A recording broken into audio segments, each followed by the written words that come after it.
Magandang araw sa inyo. Yan po yung papakita natin. Yan po yung tamang pagligo sa pool. Ayan, diba?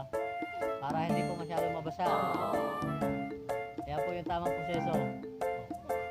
Ang problema, wala po siyang dalang tabo. Kaya wash hand na lang ang ginagamit niya. Ayan po yung uso ngayon sa pagligo sa pool.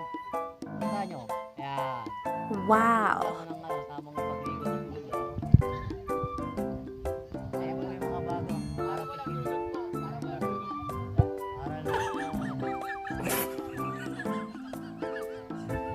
kaya po sila nagagay niya. Hindi sila marunong maglangoy. Ayan. Okay na okay.